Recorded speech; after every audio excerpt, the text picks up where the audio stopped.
и господа, начинаем сегодня наш вебинар.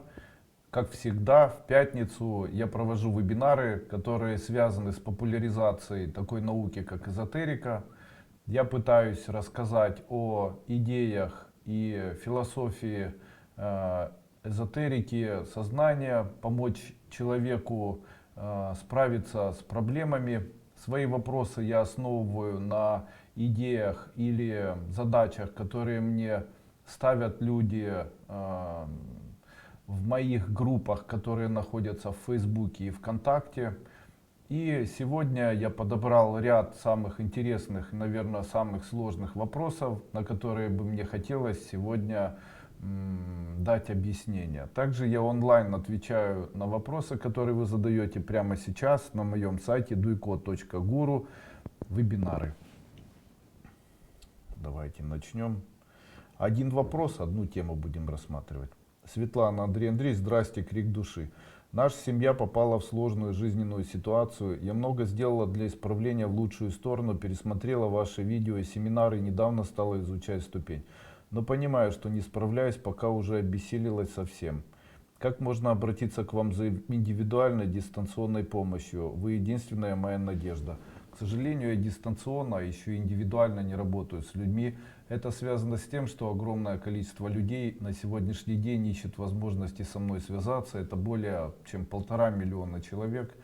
И, как вы уже догадались, сделать я это, даже если захочу, не смогу. Именно поэтому индивидуального приема и индивидуальной работы я не провожу никакой. Поэтому извините. Как можно справиться с проблемами? На самом деле проблемы являются, какую бы тему такую сегодня взять, которая связана с проблемами. Что общее есть в проблемах и что общее есть в заболеваниях? Особенность эзотерики заключается в том, что эзотерика — это наука, в которой принято все даже не очеловечивать, а воодушевлять. Таким образом, в случае, если у человека есть проблема, или в случае, если у человека есть качество какое-то, которое ему мешает, у самого человека, или в случае, если у человека есть конкретная проблема жизненная, определенная, или даже заболевание, то эзотерика, или с позиции эзотерики, с ней необходимо работать следующим образом. Когда человек, допустим, болеет, то одна из идей эзотерических заключается в том, что болезнь объясняется как некое существо, которое находится или постоянно живет в человеческом теле. Или какое-нибудь качество, которым страдает человек, или от которого страдает человек. Это определенная сущность, которая находится в середине человека, в его сердце, или в его голове, в животе, или где-либо еще, или заболевание. И третье — это проблема, которая находится во внешнем мире и которая наступает на человека и всячески пытается победить его или отобрать у него что-либо и так далее.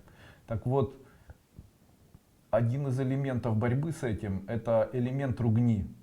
Нужно вечером сесть так, чтобы вас никто не видел и не слышал. Желательно это делать либо утром, либо вечером. Я рекомендую все же это делать ближе к вечеру, чем к утру. И необходимо начать ругать прямо гневно, матом, с вытаращенными глазами данную проблему. Допустим, если это заболевание, его необходимо четко чувствовать, не нужно ничего представлять и говорить: «Здрасте». И говорить: вот ты сволочь, сколько может это, не свое тело, а именно заболевание. Я обращаюсь к заболеванию, вот к этой боли. Ты проклятая, сколько ты можешь меня терзать, пошла ты в баню, отстань от меня навсегда, ну и так далее по тексту. Также с нашими качествами. Допустим, у человека есть качество, ему не нравится, как кто-то плямкает, или там кто-то чешется, или кто-то еще что-то делает. И это заставляет человека страдать, и он не может никак с этим справиться. В эзотерике есть такой принцип, как ругательство.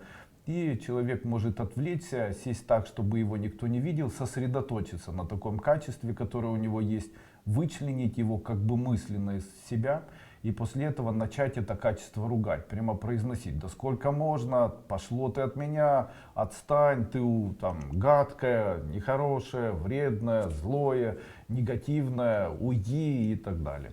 И это необходимо делать в виде вот такой вот выработки. В случае, если так делать, то очень быстро, буквально за несколько, то же самое с болезнью, то же самое можно делать с какой-нибудь проблемой, которая есть такой существенной. То есть есть проблема, допустим, эта проблема, там что-то случилось и что-то угрожает или что-то там происходит. Это необходимо воспринимать как существо или как воодухотворенное существо, которое незримое, так как данная проблема это большое количество между собой скомпилированных таких ситуаций, и эти ситуации все можно одновременно ругать, то есть обращаться к ним как к одной какой-то ситуации, к одной проблеме, отождествлять ее с чем-то таким глобальным, относиться к этому как к некому шару, возможно, там, существу прозрачному или еще к чему-либо.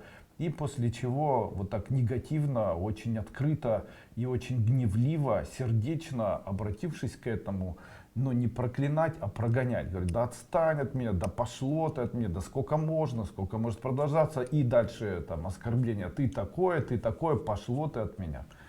Если так делать, это действительно очень помогает. Сейчас, секунду. Жень, ты можешь закрыть шторки?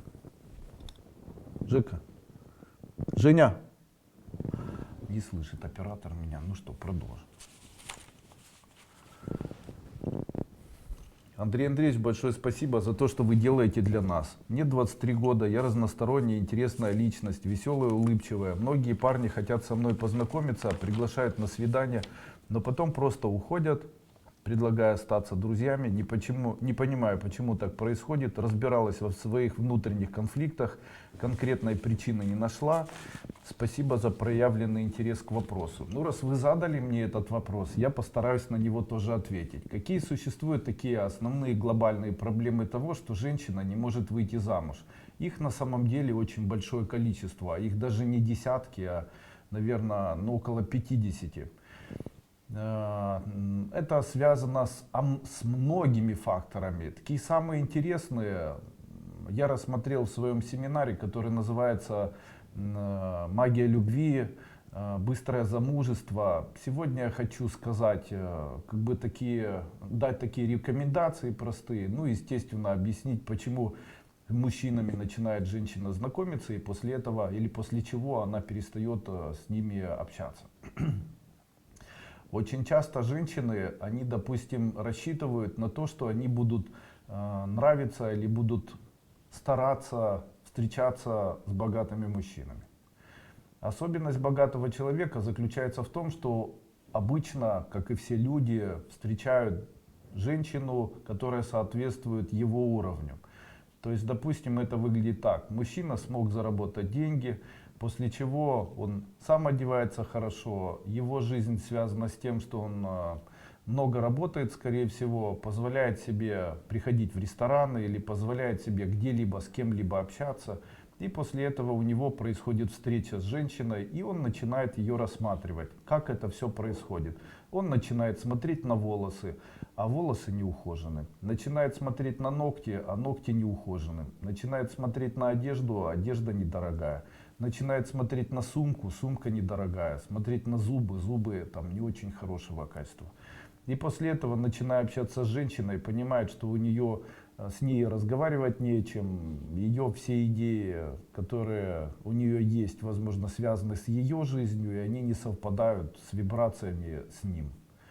И после чего могут происходить вот такие вот расставания. Тут же сразу же такой вопрос: но неужели девушки, которые там не имеют возможности это все покупать, неужели у них нет возможности в дальнейшем выйти замуж за богатых мужчин? Есть. И вот что с этим сделать, я тоже дальше сейчас постараюсь это рассказать. Все-таки вернемся к этой теме. Женщина фактически очень много ошибок совершает в тот момент, когда она хочет выйти замуж. Один из ключевых элементов: женщины не воспринимают некоторых моментов. Один из ключевых моментов заключается в том, что женщины не понимают, что мужчины очень практичны. В целом мужчина — это практичное существо. Я, наверное, открою для некоторых женщин секрет. он заключается вот в чем. Женщина может влюбиться. Она может после интимной близости с мужчиной пойти за ним на край света, после этого положить себя на алтарь, даже мужчине, у которого там нет денег. Главное, как говорила одна моя знакомая, чтобы у него глаза блестели. А глаза могут блестеть даже у человека, который болеет шизофренией или невротическими расстройствами. И часто женщины просто не понимают, что мужчины совершенно по-другому воспринимают их. Каким образом они воспринимают? Ну, первый элемент звучит так. Мужчина воспринимает женщину как некий товар. Я говорю это серьезно. Как некий товар. Не напрасно. Пусть это звучит гадко и очень некрасиво, но я попробую все-таки эту тему дальше развить. Когда мужчина рассматривает женщину, то она для него некий товар, который можно... Вот смотрите, мужчина покупает автомобиль, и когда смотрит на него, он понимает, что его нужно заправлять, и начинает думать, есть ли у него деньги на заправку, есть ли деньги поменять резину, где он ее будет ставить и так далее. И начинает выбирать. То есть он говорит, да, Mercedes мне не подходит, мне подходит более простой класс автомобилей, и начинает рассматривать более простой класс автомобиля. Также и с женщиной. Что является основным критерием продажи женщины? Основным критерием продажи женщины, как бы для самой женщины или в глазах мужчины, является ее восприятие себя. То есть что для женщины считается важным или главным в себе. Женщина должна в какой-то момент просто сама для себя расставить приоритеты свои и сказать, чем она может быть практично нужна мужчине, с которым она собирается жить. То есть это жизнь, которая поможет этому человеку сделать что? Видеть красоту волос, или видеть красоту глаз, или видеть общую красоту. Или она может этому человеку помогать в чем-то, или быть доброй, или в чем ее качество, где ее преимущество, в чем ее уникальная особенность или способность. В случае, если женщина просыпается и начинает говорить там, я недостаточно полная, я недостаточно худая, я недостаточно молодая, я очень взрослая, там, ну о чем мне еще разговаривать, там, главная моя задача это дети, ну и после этого смотришь на такого человека и начинаешь понимать, может ли женщина ответить сама на вопрос, который звучит так, для чего она нужна мужчине, с которым она собирается жить? Вот в тот момент, когда женщина может четко ответить, в чем ее преимущество или что является ее товаром, в этот момент она сможет найти мужчину для себя. То есть преподносить в момент знакомства мужчине необходимо самые лучшие свои качества. Или самые лучшие свои стороны. Вы представляете? Именно поэтому в случае, если женщина преподносит самые лучшие свои стороны, это является одним из элементов успеха. Не знаю, вы поняли то, что я сказал или нет. Далее. Очень часто женщины совершают ошибку, и эта ошибка заключается в том, что они создают энергетический вирус. Этот энергетический вирус, он связан с нонсенсом, который происходит незаметно. Он происходит в тот момент, когда женщина, как бы невзначай, не обращаясь ни к кому или обращаясь к кому-либо, задает вопрос, почему я не замужем? Слово «почему» в этом случае является неинтересным, непонятным и, условно говоря, непонятно, кто должен на этот вопрос ответить.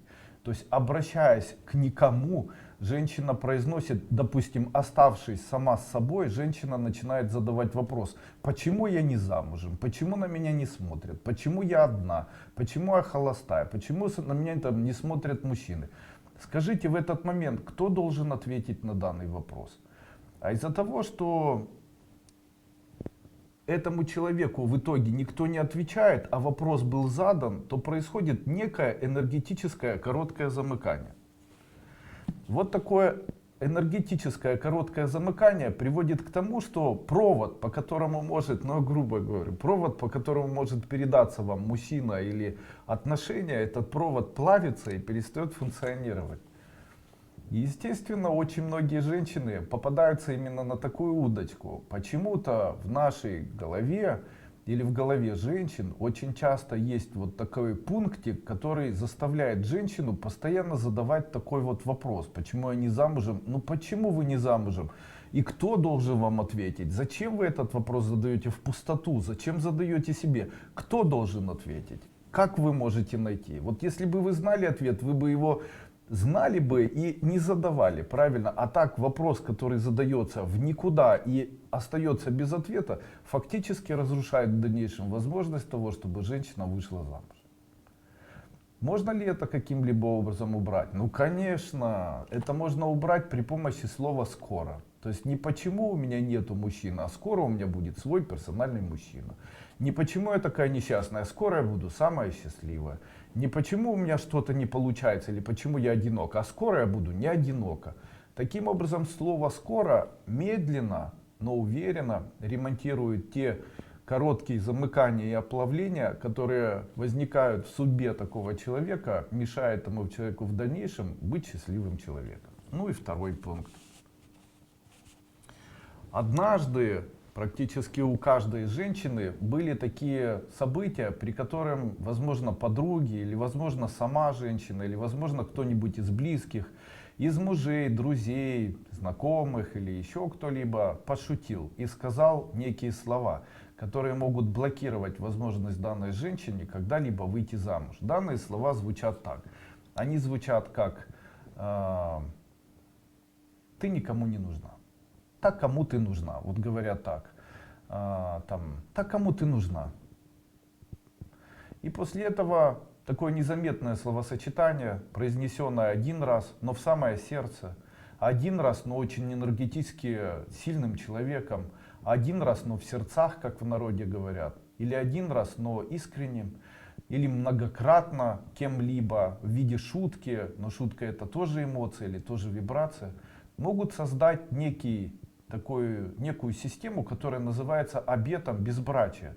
И именно вот это слово, когда говорили, да кому ты нужна, может поселиться в голове, и женщина может периодически говорить, да кому я нужна, так я уже такая никому не нужна, да я уже старая никому не нужна. Я извиняюсь за эти слова, потому что я считаю, что люди не стареют, они просто видоизменяются. Или там я полная, кому я нужна, или там у меня куча детей, кому я нужна, мне 40 лет, кому я нужна, мне 50 лет, кому я нужна, да молодых не берут, а я кому нужна и так далее. Вот так многократно человек себя проклинает, вы представляете, и нужно это обязательно убирать. Сразу же хочется, это программы, то есть такие программы человек себе ставит на протяжении своей жизни, может это делать в юности, многократно кто-либо для человека может создавать эти программы.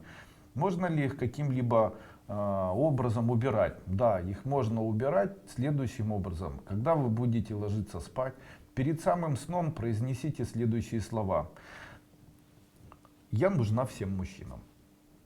И ложитесь спать. В случае, если это делать ежедневно, то вы увидите, насколько заметно увеличится обращение на вас большого количества мужчин.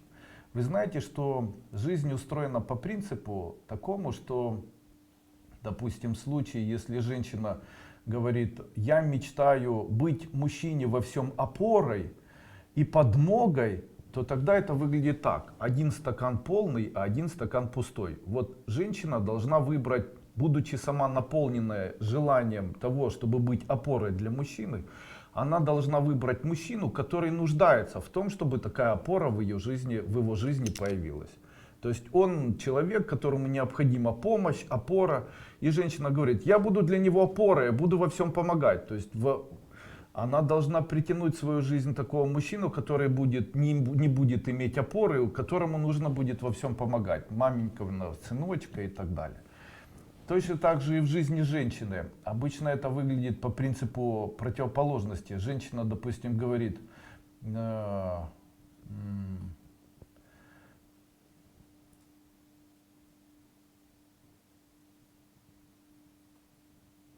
хочу найти мужчину. Я хочу найти мужчину. То в противоположность будет мужчина, который не хочет искать женщину. То есть это будет нечаянное знакомство. Давайте еще раз я скажу. Смотрите, все устроено по принципу противоположности. А если женщина говорит, да, найдется сам по себе, мне все равно, я не буду искать, то тогда будет противоположность. Вас найдет мужчина, который целенаправленно будет искать вас. Это одна из самых главных тайн, которая есть в эзотерике. Вы представляете, в случае, если женщина, допустим, хочет найти богатого мужчину, и она говорит, я хочу найти богатого мужчину, я буду стараться для этого мужчины все делать, буду его любить и обожать, то на самом деле она не найдет богатого. Она найдет наоборот бедного, ничего не умеющего делать. Или если женщина говорит, я ищу мужчину, я хочу выйти замуж, тогда она должна найти мужчину, который не ищет женщин и который не хочет жениться. Все вот так. А как же изменить свое мировоззрение? В случае, если женщина в какой-то момент начнет отвлекаться от этого и говорит, да мне вообще все равно, меня найдет сам, я искать даже не буду, то после этого найдет ее нужный. Потому что если она не ищет, если она на этом не зациклена, то тогда найдет ее кто-то, кто будет искать и будет на этом зациклен. Именно поэтому основные проблемы у женщины возникают. Женщины, которые ищут или ищут, они попадаются на тех, кто не ищет и не хочет. Вот смотрите, как устроено. Я хочу найти и выйти замуж. Тогда она в противоположность должна искать того мужчину, или ее найдет тот, кто не ищет, и тот, кто жениться не хочет. Вот так. Из песни слов не выкинешь. В случае, если вы все-таки услышите меня, подумайте над этим еще многократно и используйте. Это самое важное, что есть. Я обычно смотрю на таких женщин и всегда улыбаюсь. Потому что мне их бесконечно жаль. Потому что тайна, она открыта. Просто на это никто не обращает никогда внимания. А для того, чтобы женщина вышла замуж за очень богатого, то нужно обязательно, чтобы она мечтала безвозмездно тратить огромное количество чужих денег. Но это подразумевает, что она будет вот такой негодяйкой, возможно, в чьих-то глазах, или сволочью. Почему? Ну, противоположность этому, она найдет мужчину, который будет неоднозначно хотеть, чтобы нашлась какая-то женщина, которая будет бесконечно и много тратить его деньги. Вот так. Не обязательно тратить их на тряпки, губы там, или еще на что-то. Возможно, она будет помогать их тратить ему же для его бизнеса. То есть жизнь устроена вот так. Если один хочет, допустим, я буду ему во всем помогать, тогда он должен быть ущербный, ему нужно во всем помогать. Я буду везде за ним ходить, тогда этот человек должен будет быть, я не знаю, там, не видеть ничего, во все ударяться, чтобы она везде ходила и его везде сопровождала. Все вот так, наоборот. Именно поэтому в случае, если женщина говорит, я хочу найти и выйти замуж, то тогда ей должен попасться тот, кто не ищет и замуж или жениться не хочет.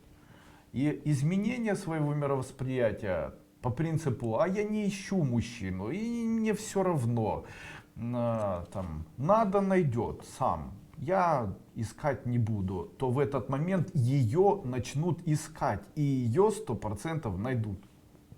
Представляете? Смотрите дальше.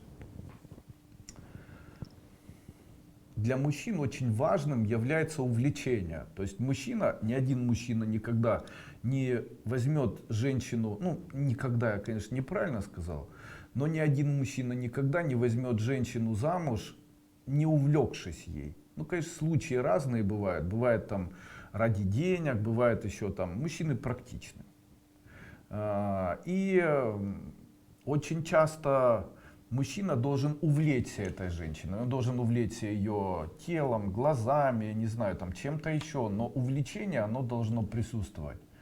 Еще один есть закон такой в эзотерике. В отличие от эзотерики чувств, которая притягивает противоположное, эзотерика телесного, она притягивает одинаковое. То есть это выглядит так, допустим, в случае, если человек занимается телесным творчеством, то есть он рисует, сочиняет музыку, то есть он творит что-то, это может быть умственное или телесное. Вот смотрите, телесное и умственное, они притягивают подобное, а чувственное все притягивает противоположное. Таким образом, если вы мечтаете о мужчине, то притянете противоположное, потому что это чувственно. А в случае, если вы мечтаете и вам нужно привлечь к себе, допустим, чье-то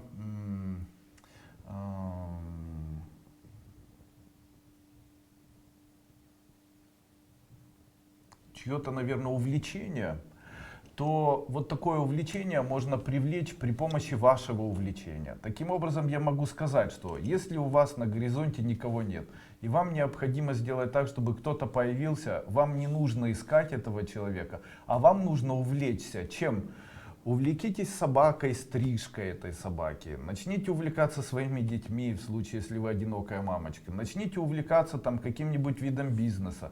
Начните рисовать, писать. Но пусть это не будет основной вашей работой. Это будет приятным, очень хорошим увлечением. Это может быть хобби. Собиранием, коллекционированием, написанием музыки, танцами, пением в караоке, там йога или там фитнес или еще что-то. Но это увлечение, оно должно быть приятным.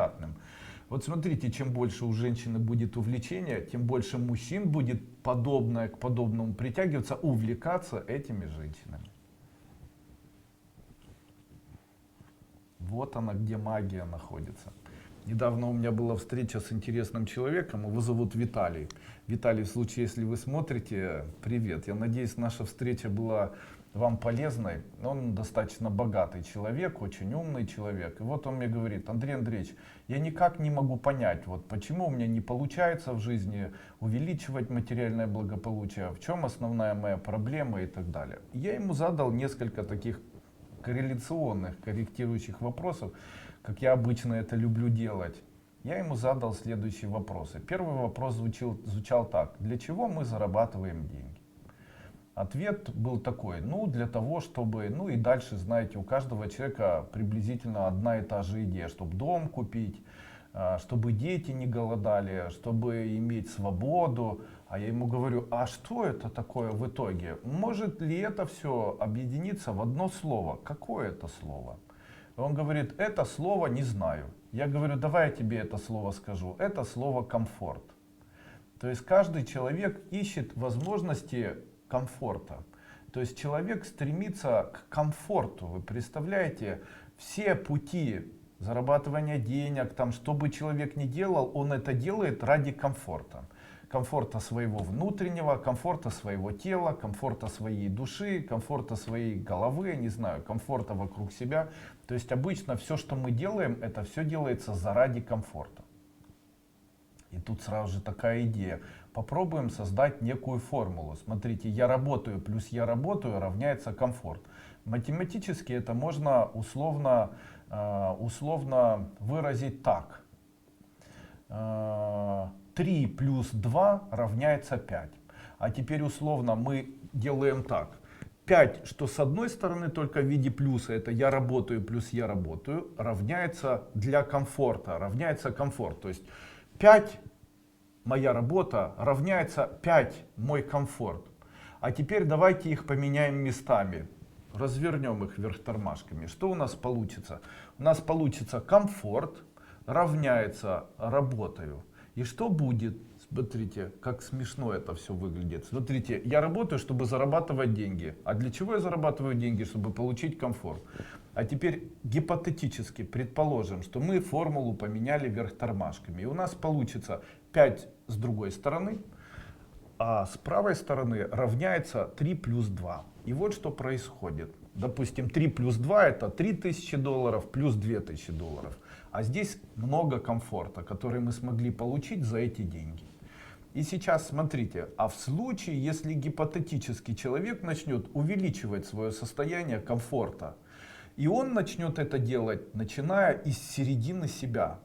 То есть он начнет находить в себе, в середине себя состояние, при котором он перестанет злиться на окружающих людей, перестанет нервничать на окружающих людей и начнет находить комфорт. Не торопиться вставать, там, радовать себя тем, что там поел вкусно, не торопиться там ругаться, находить возможности там полежать, находить возможности отдыхать, слушать музыку приятную, ну, не изматывать себя.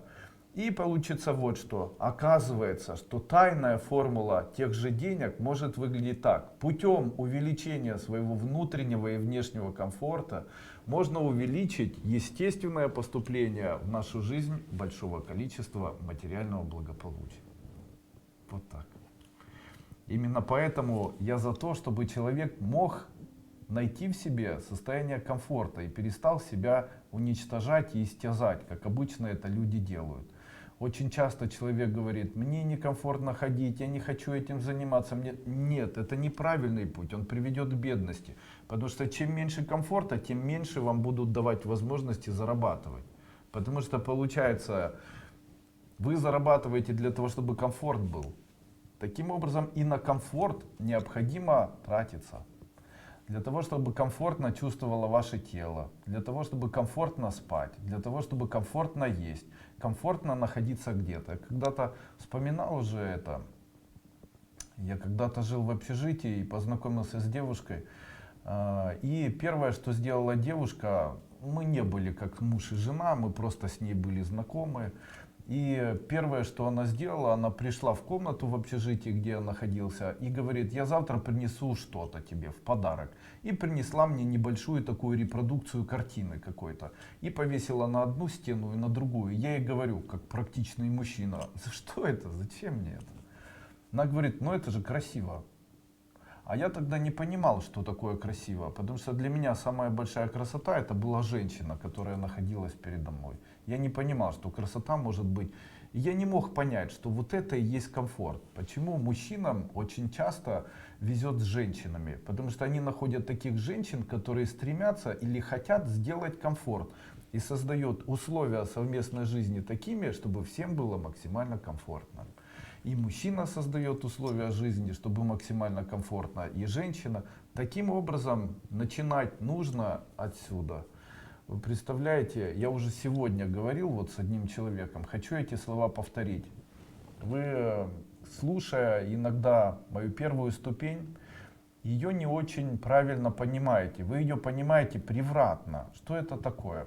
Когда я говорю о том, что человек должен радоваться, получать от жизни счастье, восхищаться, удивляться, я не говорю о том, что человек должен находиться все время в возвышенном, счастливом и радостном состоянии. Почему? Дело в том, что наша психика, если вы там правильно смотрели и первую ступень, и старую, и новую, я все время говорил об амплитуде наших чувств.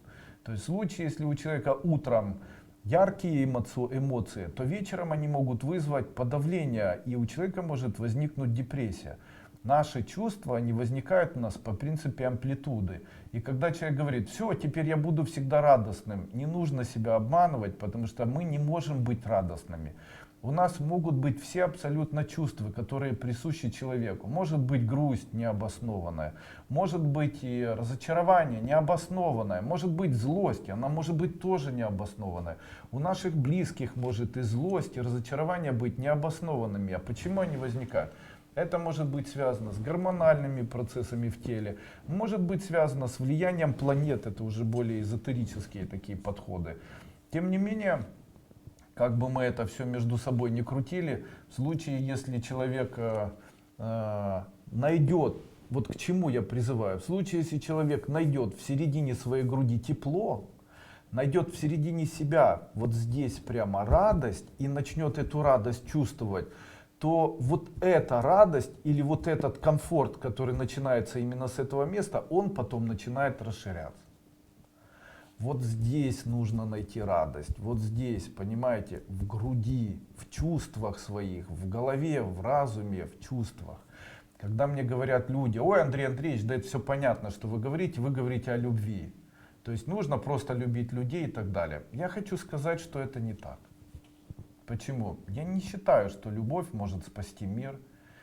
Я могу это обосновать, ну, не знаю, буду это делать сегодня или нет. Но дело в том, что очень часто человек, который, допустим, может любить другого человека, он может быть злым по отношению к этому человеку. Да? А скажите, разве можно не любить человека и относиться к нему по-доброму? Конечно. Или обязательно нужно любить человека, чтобы к нему по-доброму относиться? Вот я как врач. Ко мне приходит человек, у него гангрена ноги. Вот она разбинтовывает это передо мной, я осмотр провожу. И после чего я смотрю вот на такую ткань, там, некрозирующую, и, возможно, там, даю какие-то советы, но обычно советы даю только операбельные какие-либо, какие-то, или там советы обратиться все-таки в более профессиональное, наверное, в госпиталь там, или в больницу. Но в тот момент, когда я смотрю на этого человека, я ему хочу добра, но я его, этого человека, не люблю. Почему? Ну при чем тут этот человек ко мне? Я его не люблю и не могу любить. Я знаю, что может спасти этот мир. Этот мир может спасти доброта.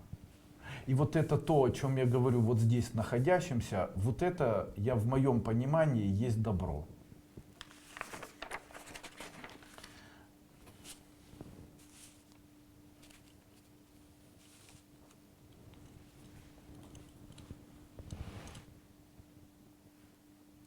Я хочу вам напомнить, пожалуйста, уважаемые господа, вы сейчас мне задаете вопросы, я бы хотел, чтобы вы задавали вопросы правильно. Сегодняшний наш вебинар, он посвящен исключительно эзотерике. Все наши вопросы, они должны касаться там образу жизни там, или еще чему-либо.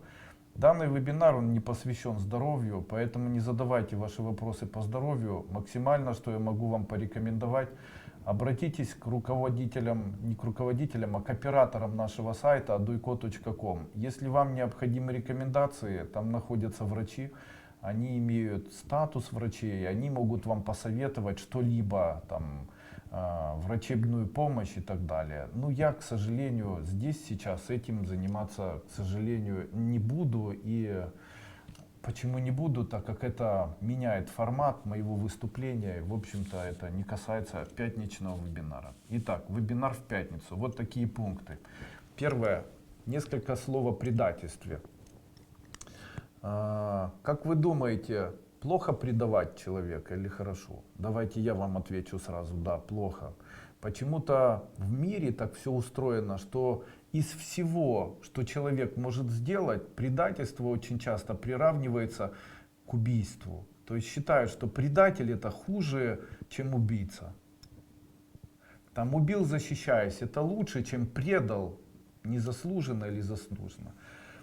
А вы знаете, что в большинстве своем Бог любит людей? А доказательством того, что Бог любит людей, является вот что. Бог создает человека и дает ему жизнь. И в тот момент, когда человек рождается, то задача человека просто прожить. Где жизнь является самой большой, как я говорил на прошедших вебинарах, самой большой драгоценностью для человека, которую и должен ценить человек, и, в общем-то, должен на это обращать внимание. То есть, к чему я это говорю? Обычно человек говорит, я хочу найти счастье за границей, я стану богатым и после этого я буду счастливым, я буду с ней жить и от этого буду счастливым и так далее. Не понимая, что все, что в нашей жизни происходит, это все, какой бы поиск ни происходил и что бы вы ни достигли, это радости не принесет.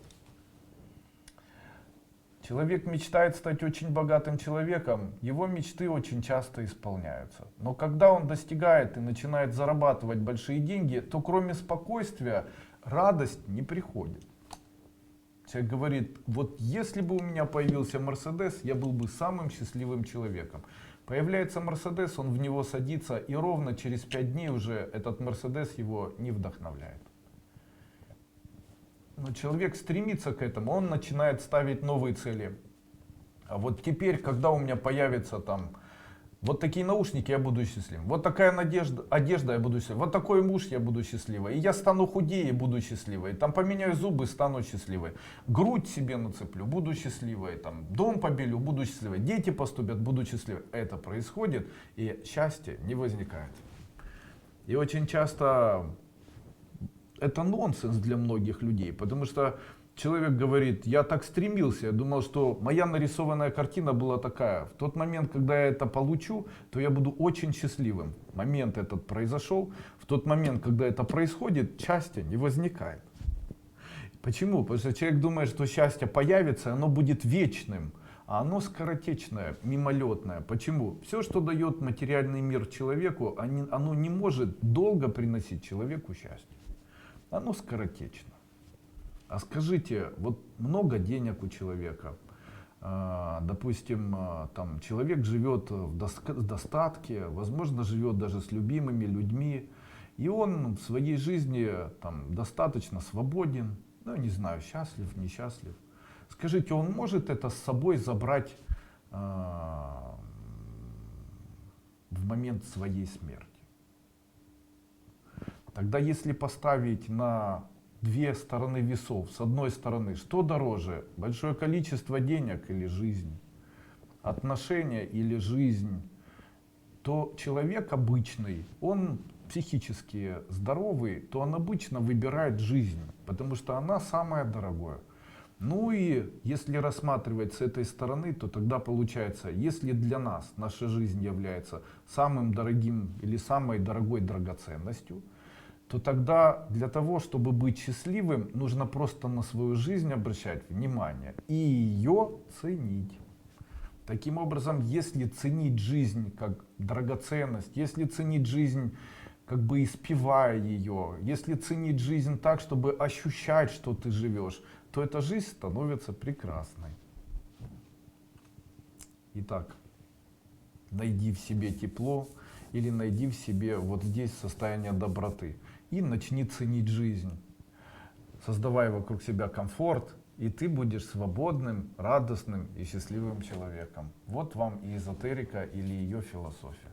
Конечно, нарушая основные принципы философии или философские взгляды, человек очень часто говорит: ну я зато, Андрей Андреевич, чуть по 6 часов читаю мантры. Но вы понимаете, допустим, есть рама от велосипеда. Если на эту рамой является философия, то, о чем сейчас я говорю, а мантры или заклинания являются двигателем. И вы представьте, велосипед, на который ставится двигатель от Porsche Cayenne, или велосипед трехколесный детский, на который ставится, допустим, двигатель от Мерседеса какого-нибудь, или от трактора. И после этого может ли такой велосипед выдержать или ехать? Ну и не может. И вот об этом я очень часто и говорю.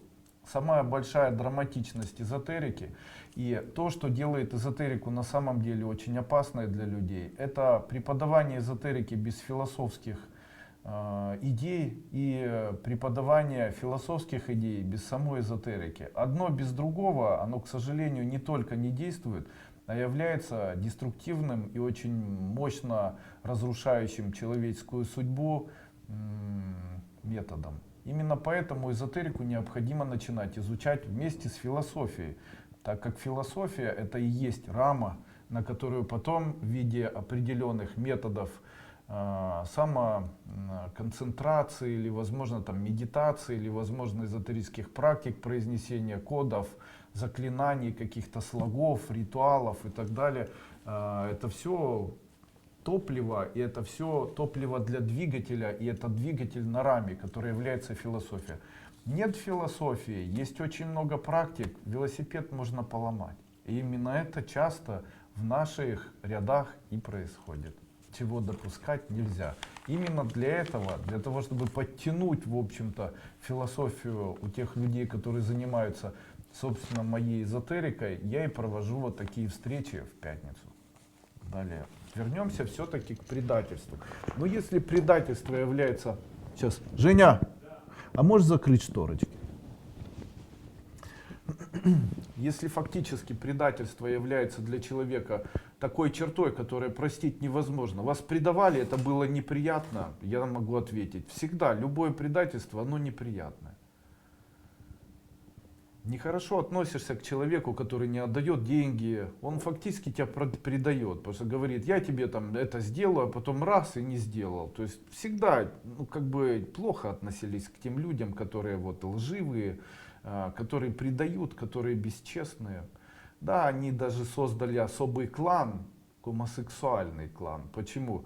Ну, ни для кого не секрет, что люди, которые находятся там в зонах лишения свободы, это люди, которые используют там гомосексуальные акты. Но если человек использует гомосексуальные акты, то фактически человек является гомосексуалистом. То есть Не бывает просто гомосексуалиста одного. Бывают те люди, которые рядом с ним делают из него гомосексуалиста и пользуются его услугами. Они являются фактически тоже гомосексуалистами.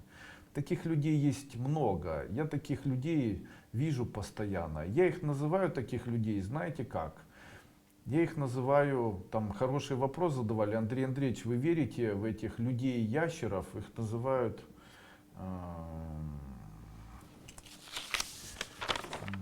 Их называют рептилии. Я сейчас к этому приду. Да, я верю в то, что рептилии существуют, и я сейчас скажу, где их искать. И где их можно увидеть. Сегодня я, конечно, об этом скажу. Ну что ж, о предательстве. Каждый из нас в тот момент, когда он разочаровывается, в тот момент, когда он недоволен своей судьбой, в тот момент, когда человек говорит о том, что как же меня эта жизнь задолбала, в тот момент, когда говорит, мне это все осточертело, я очень огорчен, он фактически предает Бога. Люди не должны предавать Бога. Потому что Бог тот, кто дал для них жизнь, для того, чтобы они ее считали как ценность или их драгоценность. И предавая вот такую судьбу свою или жизнь, говоря слова, что все, как мне это задолбало, сколько может, не хочу больше, зачем это все нужно и так далее. Человек предает не кого-либо, не себя и не близких, он предает Бога. А скажите, если человек другого человека, предателя, воспринимает плохо, то может ли гипотетически Бог воспринимать человека, предателя, плохо? Да, а если предательство многократное? Вот ваш сын, вы представляете, вы вложили в него часть себя. И когда он родился, вы глядели на него и говорили, какой же ты хороший, какой милый, будь счастливым. А потом этот сын начинает расти, и у него что-то получается, что-то не получается, и вы не имеете возможности с ним постоянно общаться, находитесь на большом расстоянии. И в тот момент, когда он каким-то образом с вами начинает контачить, то этот сын говорит, как же мне это задолбало, нафига ты меня родил, вот зачем ты это сделал, и мне здесь плохо, ты все создал, и это все плохо, ты вообще виноват во всем. Скажите, вам было бы приятно или нет, когда собственное дитя из вашей плоти и крови вам будет говорить о том, что вы какашка, и то, что вы для них создали, это самая большая глупость. Это же является предательством. Уважаемые господа люди, как бы вам ни было в жизни, старайтесь максимально в своей жизни не разочаровываться. Потому что это является предательством, и потом это является эзотерической практикой, которая так ломает вашу судьбу, что в дальнейшем ее собрать необходимо будет метлой. А вы как хрустальный бокал, который бьется об землю, и после этого его собирать необходимо долго-долго. Именно поэтому грех жаловаться на судьбу, грех говорить о том, какая она у вас плохая, грех считать, что ваша судьба не удалась, грех. Почему? Жизнь драгоценность, люди, которые живут в этой жизни, считая ее драгоценностью, получают хорошую оправу в виде великолепной, красивой судьбы. Вот так, вот такая философия. Хороший вопрос. Андрей Андреевич, судя по вашей философии, становится непонятным, как же могут быть богатыми люди, которые воруют в большом количестве, будучи руководителями какой-нибудь там исполнительной власти? Ни для кого же не секрет, что воруют. Да, воруют. Во все века, всегда, даже, я не помню, по-моему, кто-то из знаменитых прозаиков, по-моему, ну, я боюсь ошибиться, я где-то гипотетически подразумеваю, кто, может быть Федор Михайлович, знаете, ну, может и нет. Говорили о том, что это, по-моему, даже с Пушкиным было связано. В нашей стране воруют и пьют и воруют. Так и есть. И такой вопрос, как же эти люди, которые воруют и чувствуют себя потом хорошо, им потом не икается, им никак не сказывается на них, почему они это делают? Я могу сказать. В своей жизни мне приходится очень часто общаться с такими людьми. Это люди, которые осознанно воруют. То есть они знают, что они воруют, строят или делают из страны финансовую пирамиду, которые они точно понимают, когда-либо обвалится, и уже есть кризисы. Я не буду говорить, о какой стране говорю. И эти люди максимально стараются, как бы прикоснувшись к тому, что они считают джекпотом. То есть это для обычных людей есть государственная власть, а для людей, которые попадают в государственные власти, для них это джекпот. То есть они к этому так и относятся. То есть когда они туда попадают, они не понимают, чем им нужно заниматься. Они понимают, что им должны давать, или они должны воровать, или они должны куда-то носить. Но это не говорю о наших странах, в которых мы живем. Это, конечно же, не так. Наша власть хорошая. Это говорю о каких-то чужих странах. И общаясь с такими людьми, я очень давно заметил, глядя на таких людей, постоянно наблюдаю за тем, что эти люди постоянно, вечно недовольны чем-то. У них нет, ни минуты прямо какой-то радости, их что-то все время гложет. У них вот внутреннее состояние постоянно их что-то гложет, их постоянно ощущение такое тревожит, знаете, и так далее. Как бы ни происходило, и что бы ни происходило, это все время есть. У меня был такой знакомый, он очень знаменитый и богатый человек, очень многого достиг. И вот мы с ним ездили отдыхать во Францию. После этого я там был близок в их семье. Он занимал очень большие посты и так далее. И я вот все время наблюдаю и говорю, ну что такое с вами? Ну вот почему вас что-то все время тревожит? Почему вас что-то все время тревожит? Он говорит, ты знаешь, я не могу с этим справиться. Меня все время, как будто что-то должно произойти, как будто что-то вот, меня все время что-то тревожит. И я сам себе вот внушение делаю, ничего не будет, все нормально, вот все хорошо, успокойся, там выпиваю периодически, отвлекаюсь на детей, но все равно вечером ложусь и меня тревожит, во снах тревожит и так далее. И говорит, я не знаю, как этим справляться. Когда я начал более широко работать с такими людьми, а таких клиентов у меня всегда было очень большое количество. Я популярен в этих кругах, очень популярен. В странах России, Украины, Белоруссии, Казахстана я имею большую, и еще и Узбекистана имею огромную популярность среди эшелонов власти. И один из президентов, которые были, я не скажу какой страны, хотел даже выделить из бюджета для меня определенную сумму денег. Представляете? Ужас. И что же такое происходит с ними? Дело в том, что во всем виновато внутреннее подсознание. Вот это подсознание, которое есть у человека, хоть я и не особо в него верю, я его называю обычно душой или внутренней душой. Вот это подсознание, оно все равно заставляет человека где-то в виде такого тонкого червя в середине ковыряться и говорить, что ты же все равно своровал, ты же все равно обманул, ты же все равно это сделал незаконно. Это зерно, оно дает свои плоды. И эти люди, они, что бы ни происходило, как бы вы визуально не наблюдали за тем, как человеку весело, какой он счастливый, как он себя ведет, на каких машинах он ездит, у него всегда вот этот червь в середине, он будет его подтачивать. И у них все время, у всех, одна и та же болезнь, которую они обычно называют, как кошки скребутся. Это у всех, у ВВ, и у ВП, и ВВ2, и там у всех, и у ВА, и у ВН, и так далее, и у одни В, видите. То есть у всех этих людей обязательно, людей, которые по-крупному воруют, которые это делают, осознавая это, у них все время будет ощущение, будто они в середине ждут вендетты, ждут наказания, ждут опасности. И они никогда не могут расслабиться, они напряжены всегда. Это 100% я вам говорю, как человек, очень давно наблюдающий за такими людьми, потому что они являются моими клиентами. Как бы они внешне не проявляли свое там, благоразумие, яркое состояние там, благополучия, там, вот здесь у них плохо. Верующие, неверующие, ворующие чувствуют себя плохо, и это на всю жизнь.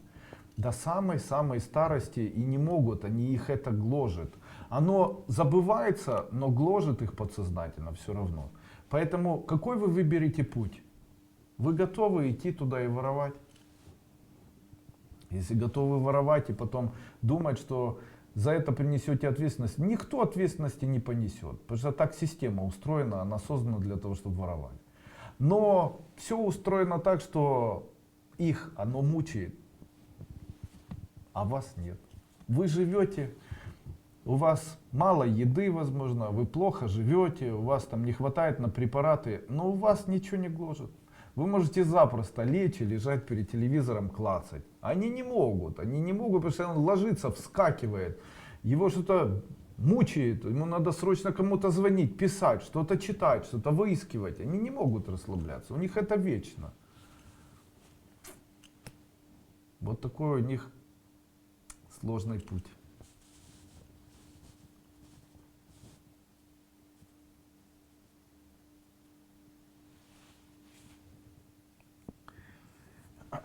А теперь смотрите, очень часто люди бедные начинают завидовать богатым. Когда, допустим, даже не завидовать, а начинают там, допустим, к чему я это говорю?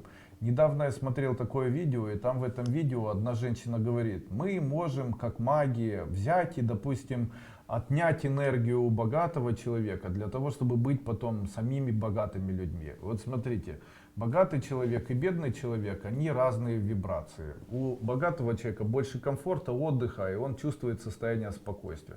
У бедного человека больше агрессии, больше элементов выживания, он чувствует бесконечную опасность, ему необходимо выживать. Когда человек с низкими вибрациями начинает завидовать человеку очень богатому, то он делает для него большую помощь. Какую? Он забирает у него вот эти панические атаки, которые возникают у человека из-за того, что он у кого-то что-то своровал. Именно поэтому нельзя завидовать богатым, потому что после этого начинаются панические атаки. Кстати, так не по теме, а чуть-чуть по здоровью. Обратилась ко мне женщина, я ни для кого не секрет, очень много лет занимался тем, что принимал людей. На протяжении более чем 12 лет я в своем офисе на Шатару-Ставеле, сначала это было в городе Виннице, потом я ездил в город Харьков, потом еще в разных городах, даже в России, в Тюмени и Владивостоке, и там еще где-то, в Москве, в Новороссийске, там, в Екатеринбурге, где только не находился. И принимал людей, проводил маленькие встречи такие, принимал после этого людей, делал это совершенно бесплатно. И можно сказать, что это сформировало мой определенный, я его называю физиологический, возможно, или такой физиологический, патологоанатомический опыт. Вот, который позволяет мне делать выводы. Я могу сказать, вот и у меня есть вот такой вывод. Смотрите, если в женщине, допустим, 75 килограмм, вернее, если в женщине рост 1,70 м, и убрать, допустим, метр и оставить 70 килограмм, то в случае, если женщина худеет и становится худее, чем 15 килограмм от данного веса, то у нее начинаются панические атаки. Если добавить к этому 2 килограмма, начинаются проблемы варикозов на ногах. Если еще 2 килограмма добавить, то начинаются проблемы с эндометриозом, ну уменьшить вернее. Если еще уменьшить, то начинаются проблемы с сердцем. Если еще уменьшить, проблемы с головой и проблемы демиелинизации коры головного мозга.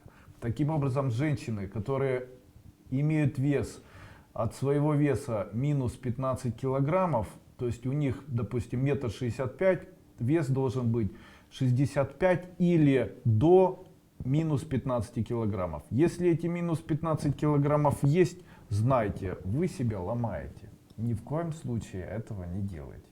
Это такие наблюдения, их сейчас опишу в книге. Вот сегодня, собственно, целый день этим и занимался. Вот там страниц, наверное, 20-30 написал. Когда-нибудь выпущу. Естественно, не завидуйте богатым, потому что человек, который бедный, забирает у богатого вибрации страдания, которых у него немного. А это страдания, потому что он украл. Тем самым человек может стянуть, ну, панические атаки. И после этого человек живет, после этого посмотрел на богатого человека, там, ой, так рассчитался, подлюка, что это такое, там, и так далее. А у человека потом выходит такая женщина, живет, и у нее начинаются панические атаки, депрессивные эпизоды и так далее. Не делайте этого.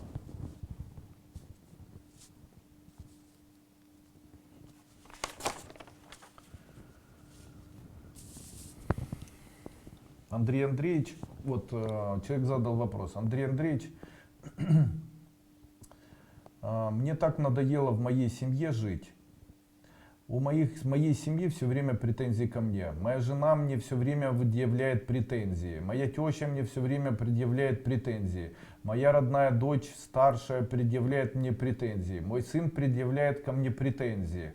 Они меня замучили. Я пытаюсь им доказать, что это не так, то, что они говорят. Но они все равно предъявляют претензии. Но мне ничего не остается делать, а их воспитывать. Я ему говорю, вы сейчас что делаете? Он говорит, я говорю, слышали о пословице, яблоня от яблочки, яблочко от яблони недалеко падает. Он говорит, ну я не понимаю вас. Я говорю, ну вот то, что вы сейчас делаете, это называется претензии. То есть вы живете в формате бесконечных претензий. У вас претензии к ним, у них претензии к вам и так далее. Вы представляете? Именно, но он говорит, ну как, если человек, допустим, все время злой, ко мне там плохо относится. Я ему говорю, послушайте,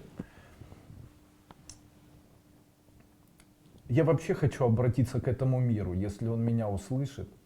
Я надеюсь, что данное видео когда-нибудь станет, может быть, хоть немножко популярным, его увидит много людей. Я хочу обратиться и сказать, корень всех видов зла, он связан не с людьми, которые вокруг находятся, вокруг людей, вокруг человека, а находится этот корень зла в самом человеке. И этот корень зла называется злость. И этот корень зла, его необходимо поменять или переключить на состояние доброты или добра. Вот это состояние добра, это состояние, которое может изменить всю жизнь человека. И это почему люди злые? Ну, у этих людей может быть болезнь. Они могут чувствовать себя плохо, у них могут неправильно гормоны работать, у них может быть старость, климакс, у них может быть артрит, о котором вы не знаете, недосыпание, психические заболевания, страдания и так далее. Они страдают. Вот смотрите, когда человек страдает и ему плохо, разве нужно обижаться на него в этот момент? А там пьяный пришел, ну пьяный пришел и ему плохо, он уже с бодуна, разве нужно его бить при этом? Товарищи, относитесь к людям добрее. Доброта спасет мир. Не любовь спасет мир, не красота. Красота, как говорил в свое время Федор Михайлович, да, Достоевский, он говорил, по-моему, в книге, которая называется «Идиот», он писал о том, что красота спасет мир. Но дело в том, что никто до конца как бы не понял, что он сказал, о какой красоте он вообще сказал. Красота, она нивелировала некую идею Канта, такого немецкого философа, который в свое время написал о том, что красота есть чувственная красота. Я там не помню, насколько это было у него.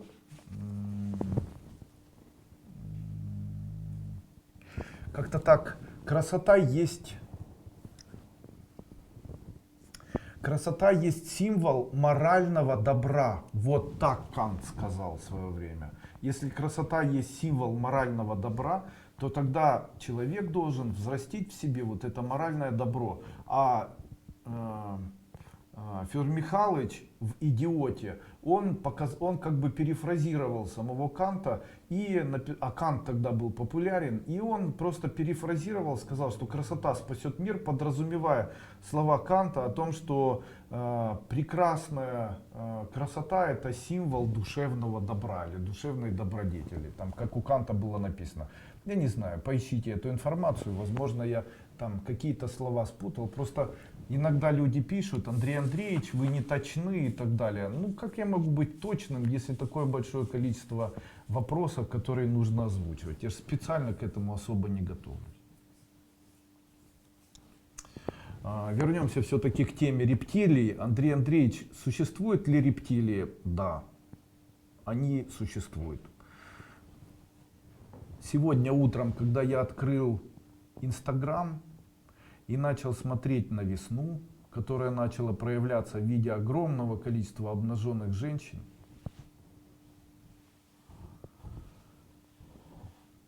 и есть такие женщины среди этих женщин, которые не умеют чувствовать, они не умеют думать, это станки гормонов. это станки обмена половых органов на деньги. Вы представляете, я вот таких людей считаю рептилиями. Я не считаю их людьми, потому что человек должен иметь еще и возможность думать и чувствовать, обожать кого-то. А это рептилии, они ничего не умеют делать, все их задачи это как можно лучше сделать станок для обмена половых органов на деньги. То есть это выглядит именно таким образом. То есть читая там те посты, которые делают, такое ощущение создается, как будто у человека нет ни чувств, ни сознания, ничего. Есть только попы, есть сиси, есть губы, есть там кольца, есть лифчики, вот ничего больше нет. Ни тепла, ни чувств, ни детей, ничего. Они рептилии. Рептилии, им этого ничего не нужно. Они могут просто оплодотворяться. Главное, чтобы им вовремя платили деньги, чтобы они покупали еду. И вот они будут дальше создавать потомство, отказываться от него и так далее. Ну, как рептилии живут. Бывают ли еще рептилии? Конечно. Вчера я видел таких рептилий. Один политик вышел и начал обвинять другого политика. Они это сделали. Один политик, который является знаменитым политиком в какой-либо стране, этот политик, выступая перед большим количеством людей, которые сидели в этом зале политических этих дискуссий, и этот политик, выступая перед этими людьми, там 3 слова буквально, он читал, а там снимали на видео, читал с суфлера. То есть телевизор стоял прямо перед трибуной, и там шел суфлер. Я не могу понять этого. Там 3 слова нужно было сказать. Эти 3 слова человек пришел. Для чего ему читать по суфлеру перед этими людьми? Объясните мне. У него что, своего ума нету, нет своих идей. Зачем он это делает? То есть человек говорит, я управляю этим миром, я управляю страной, люди ему верят, и он читает по суфлеру. Я это вижу с испокон века. Я был в России в свое время в Государственной Думе, видел, как там выходит президент или выходит еще кто-то, включает суфлер, он читает по суфлеру все. Там читать нечего, там 3 слова, их запомнить несложно. Это что, такая деградация сознания у человека, что человек не может выучить слова? Ну это же уже позор прямо вообще, там 3 слова, там никаких цифр, там просто обращение банальное причем, ну, ужас какой-то. При этом второй выходит уже без суфлера, начинает скакать и кричать, оскорблять, и говорит, что тот виноват и так далее. Но дальше эпогей был. И я понял, что это люди рептилии. Каким образом этот эпогей был? Он выглядел следующим образом. Когда этот человек ушел, то этот человек к нему подбежал, как через весь зал. И этот человек, который только что на него кричал и говорил, ты козел, там, я тебя ненавижу, я своими словами говорю, он ему протянул руку. Типа, да я ни при чем, я просто оппонент в оппозиции. Ты типа, это все же оппозиция. Но знаете, что я вам хочу сказать? Я работал там. Они вот так прямо во время дискуссий этих кричат друг на друга. Они вот там ругаются, матюкаются друг на друга, воду друг другу в морду льют и так далее. Как только это все заканчивается, они выходят в коридор, друг друга целуют, обнимают и так далее.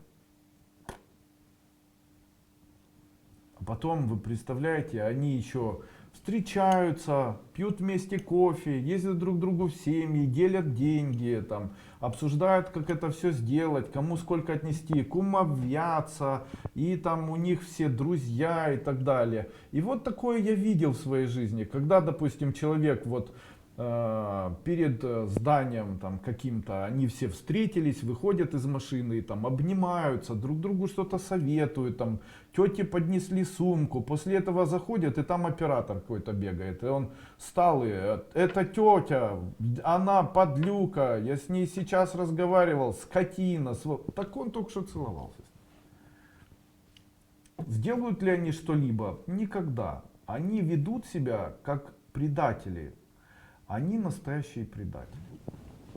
Я считаю людей вот таких, которые показывают что-то. И это абсолютно театр, понимаете? Театр, целью которого является как можно больше и сильнее обворовать людей. Я этих людей считаю бесчеловечными, и для себя считаю как бы не очень приятным даже общаться или знаться. Вот я сейчас стараюсь с такими людьми не общаться. Почему?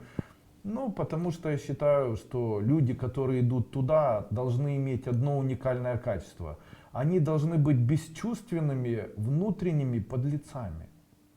То есть говорить о том, что бесчувственные внутренние подлецы идут туда для того, чтобы управлять вот таким большим, там, целой страной и так далее.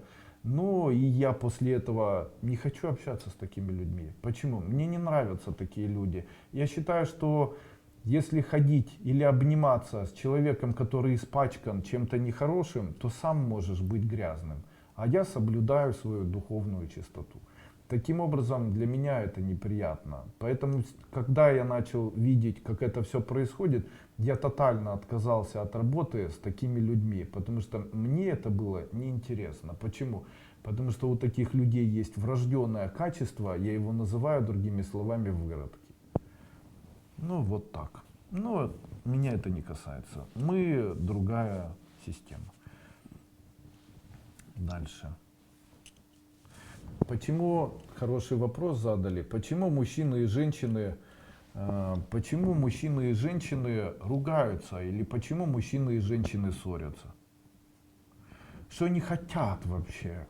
Что они хотят? Что они все время друг другу доказывают, кто главный и так далее. Я хочу вам сказать, женщины ругаются.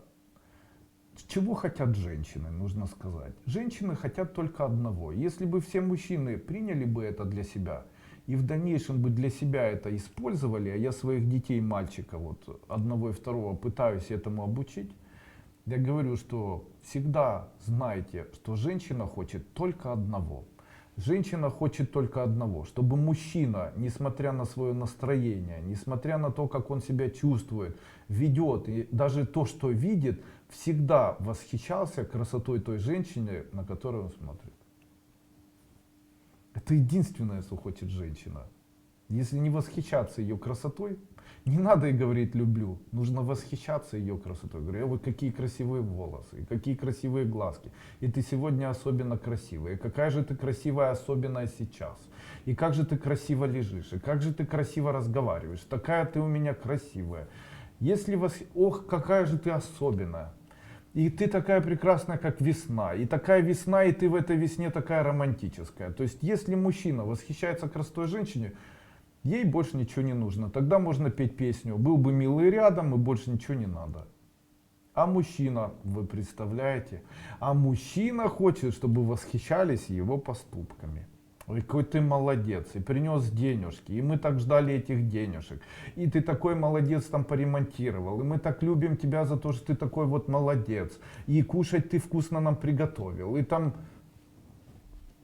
Если женщина восхищается поступками, то мужчина восхищается красотой женщины. Если первое и второе имеется, эта семья будет всегда великолепной. Она будет всегда великолепной. Не надо даже дальше ковыряться, ни в чем причем. В случае, если использовать только эти два качества, которые очень уникальны и которые являются ключевыми для мужчины. Почему женщины изменяют? Потому что женщины находят таких мужчин, которые начинают восхищаться ими в интернете, по телефону, я не знаю, где-то на улице. Ой, женщина такая красивая. Я давно этого не слышала от своего мужа. И он восхищается мной. Вот это да, он так восхищается мной. Такая вот красивая. Да, да, ты такая красивая, красивая.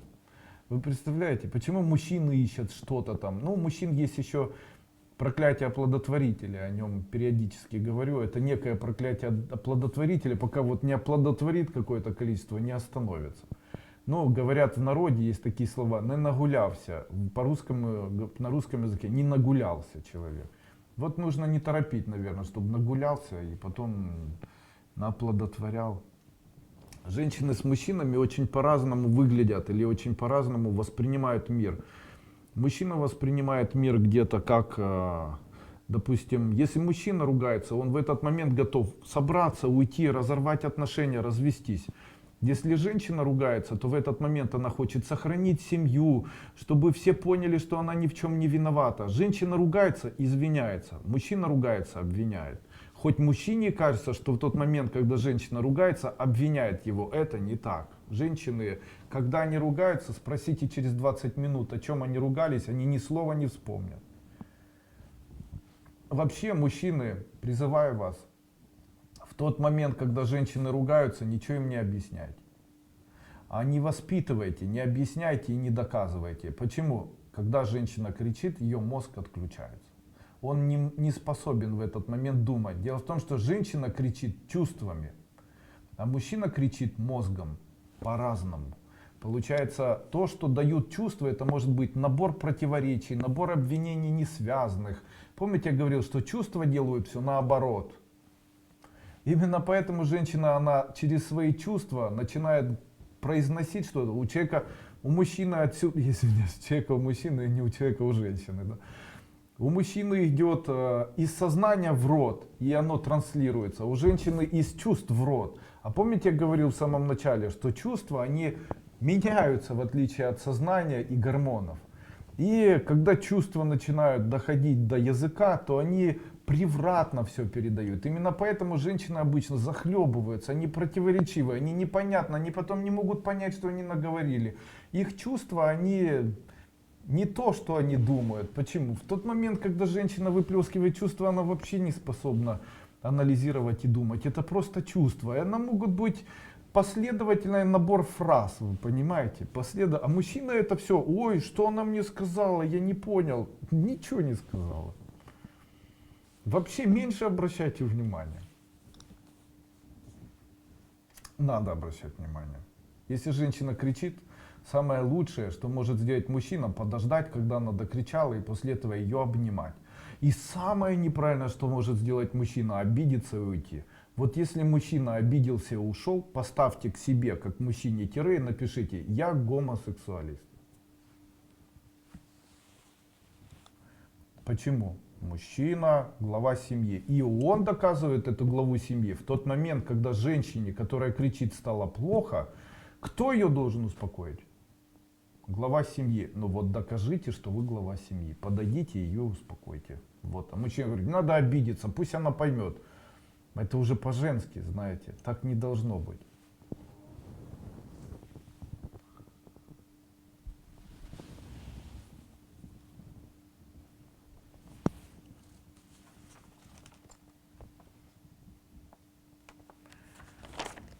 Так. Может, что-то почитаем по листочку. Ага.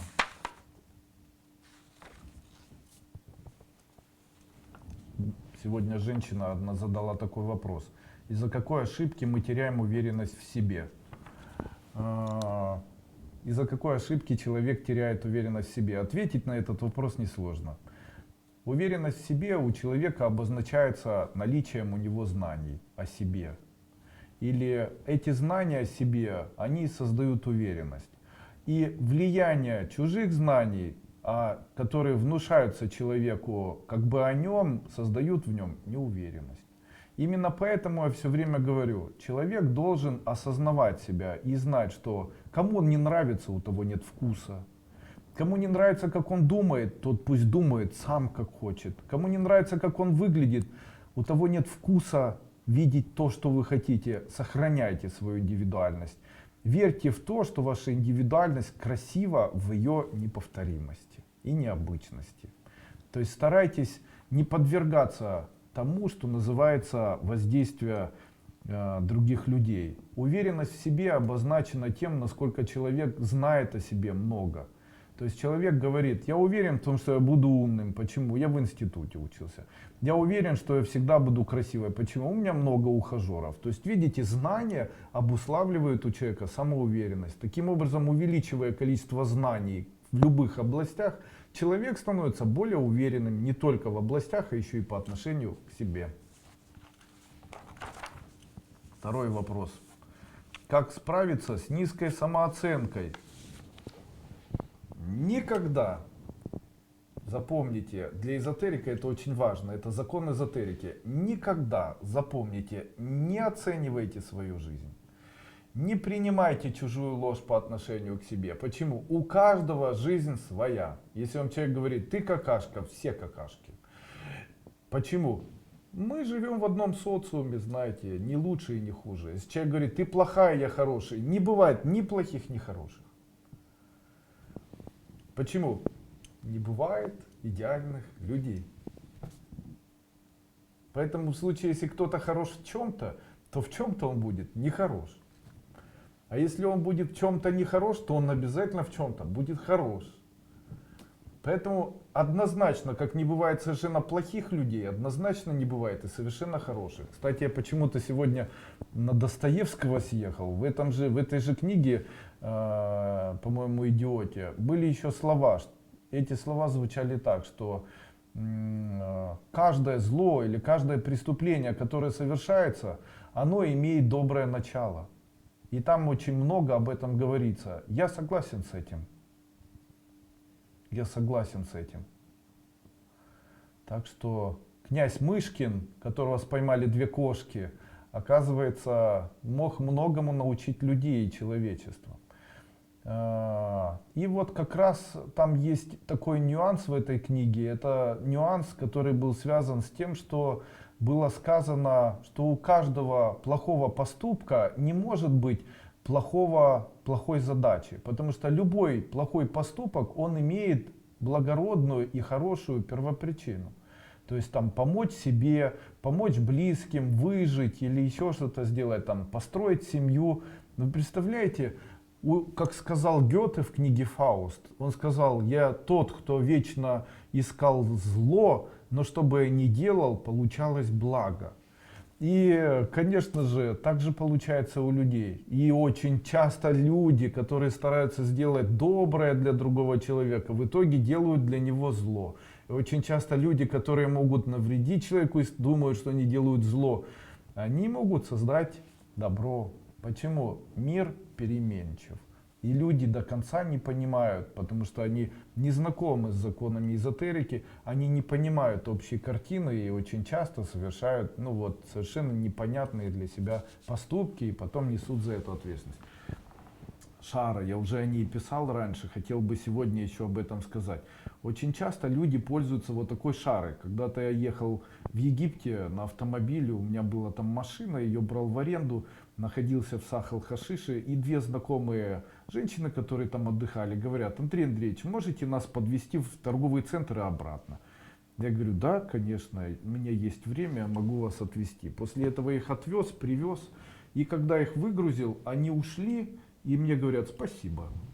Но извините меня, какое спасибо? Я заправил свой бензин, они для меня чужие, я этих людей не знаю.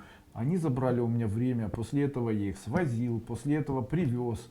И после этого они мне сказали спасибо.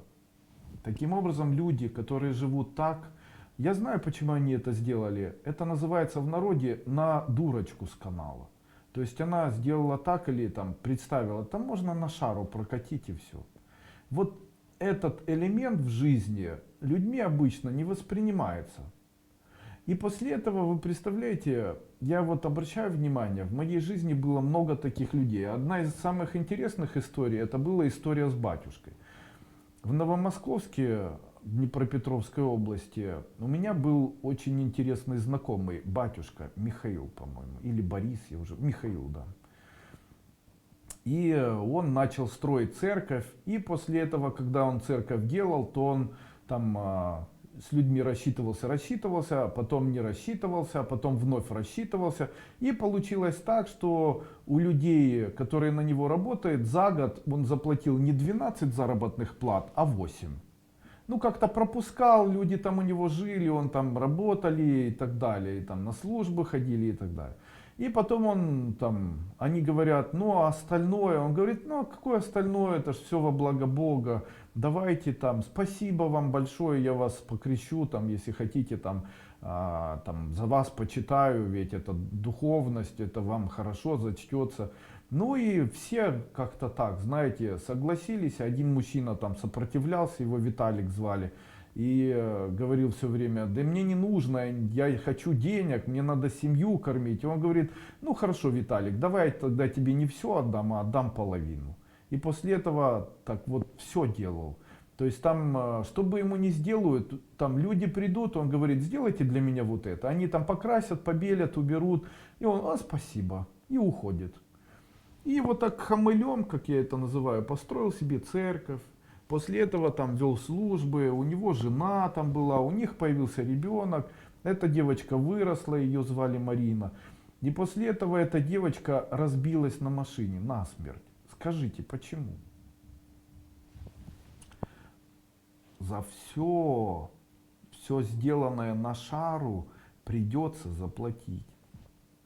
Это все капелька к капельке, оно все накапливается в жизни человека, и за все человек должен будет заплатить. Вы представляете, именно так это все устроено. И все накапливающееся по чуть-чуть, когда та ладно там не заметят, та ладно проехалась просто так, та ладно там вот это все, оно потом накопится и потом заберет по стоимости жизни. То есть когда стоимость шары будет превышать стоимость жизни человека, и не дай бог этот человек будете вы или ваш близкий, то отберут самое близкое. Почему самое близкое, а не деньги? Я могу сказать, если для человека дороги очень деньги, он над ними трусится, то у него их не заберут. А если он больше любит деньги, чем своего ребенка, то заберут ребенка. Почему? Долг платежом красен. В мире этом, в эзотерическом, есть такое понятие. Долги отдаются.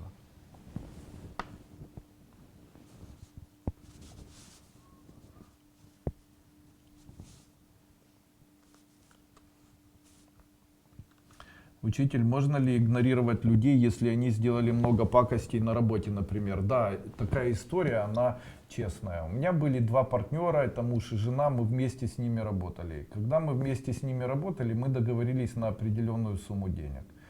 Когда мы эту работу выполнили, они эту определенную сумму денег мне не выплатили. При этом они не только не выплатили, а когда я сказал, что нужно бы мне это выплачивать, они сказали, ты подожди, потом рассчитаемся. Прошло 3 или 4 месяца, когда я понял, что со мной никто рассчитываться не будет, я прекратил с ними взаимоотношения. Я не забирал, ничего не требовал. Почему? Я знаю, как эзотерик, что если не забирать, то мое заработанное мной вернется многократно мне, другими способами, но у них убавится. Итог такой. Я эти деньги заработал быстро, на протяжении 2 лет или 3 лет и даже больше. Они смогли построить мне бизнес. А потом приехали ко мне эти друзья, и когда один из них, муж ее, и мы сидели в ресторане, он говорит мне следующие слова. Я очень сильно попал на деньги. Я говорю, на какую сумму? И он мне произносит сумму, точь-в-точь ту сумму, которую он мне в свое время задолжал. Я говорю, а ты мне вообще должен, ты в курсе? Он, да, это же давно забыто. Я говорю, да, очень большая сумма, чтобы давно забыто. Он говорит, ну как-то там, ну говорит, как решать, ты же там по магии и так далее, может как-то там сойдемся. Я говорю, нет, мне не интересно с тобой общаться. У меня есть принцип жизни, если человек меня обманывает или обманул один раз, мне не интересно с ним общаться дальше. Почему? У меня есть принцип, я о нем часто говорю у себя на ступенях, я тотально игнорирую зло. Люди иногда пишут у меня в YouTube, почему нет плохих отзывов, почему нет плохих отзывов, я их удаляю. Нет ни плохих отзывов, ни плохих комментариев. Только человек пишет, это дуйко, хуйко там или еще что-то, тут же я блокирую этого человека, его дальше не будет. Он мне не нужен. Почему? Зачем мне люди несчастные, страдающие, и зачем мне люди, которые меня не уважают, если я могу жить с людьми, которые меня уважают и которые идут за мной? Тотально игнорирую зло, мне так легче. У меня такое в жизни было очень давно, лет, наверное, 20 назад. Я тогда начал принимать людей, и вот попался ко мне человек, который, ну, выматывает меня, и с утра до ночи звонит, и так далее. И я потом ему говорю, я не хочу, мне не надо, ни ваши деньги, ничего, я не буду вас принимать, уходите.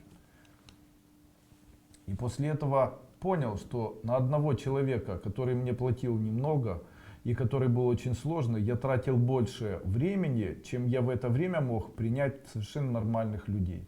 И с тех пор я понял, что я могу быть более нужным и могу более быть эффективным в случае, если я буду принимать, допустим, людей нормальных и не буду браться за людей там ненормальных или озлобленных и так далее. В эзотерике есть принцип уважения. Этот принцип уважения звучит так. Если вот человек говорит мне, допустим, Андрей Андреевич, я там занимаюсь школой, у меня ничего не получилось. Он не знаком, а я, скорее всего, буду в новых своих ступенях говорить об этом. Он, скорее всего, не знаком с принципом эзотерического уважения.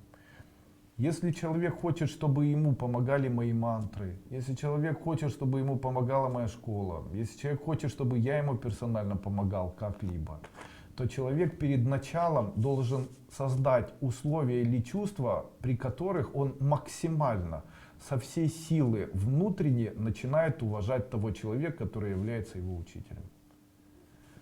Это создает поток. Смотрите, уважение — это когда человек принимает. А в случае, если принимает, то просьба Андрей Андреевич, помоги, или там мантры, которые Дуйко дал, то они начинают влиять на него, потому что он открывает поток. Открытие этого потока происходит через элемент тотального уважения, который не нужно писать. Андрей Андреевич мы уважаем, да ему все равно, у него все хорошо в жизни. Он магией занимается давно.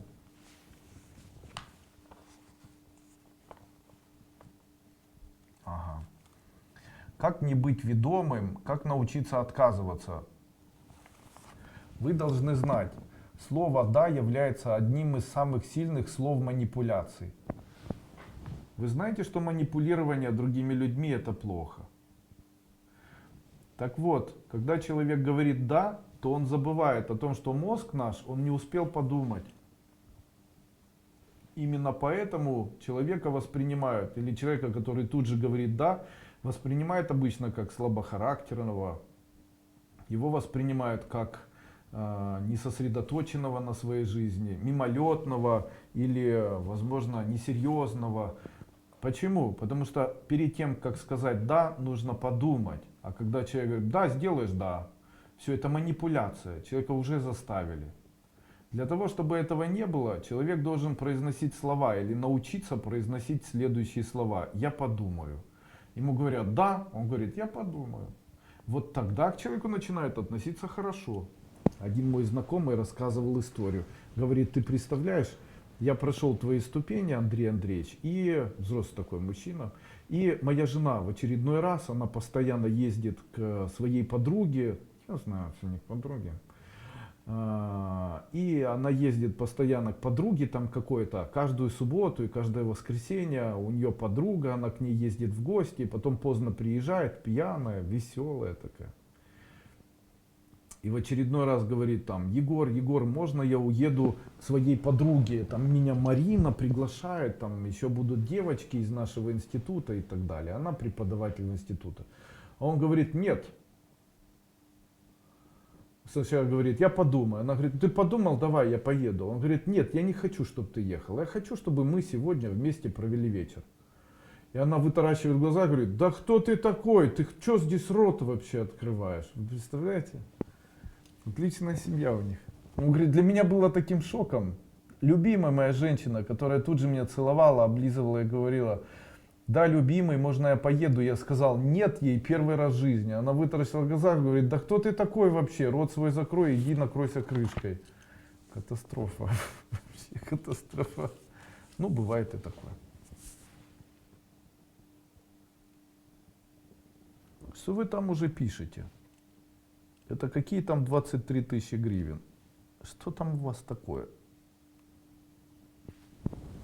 Может, меня там Дуйко просто не принимает. А за сколько? За 23 тысячи. Друзья мои, о чем вы вообще? Это кто это таксы уже? Кто билеты продает? Никаких действий, я никого не принимаю. Мне не интересно ни с кем общаться. Проходите ступени, там все в ступенях есть.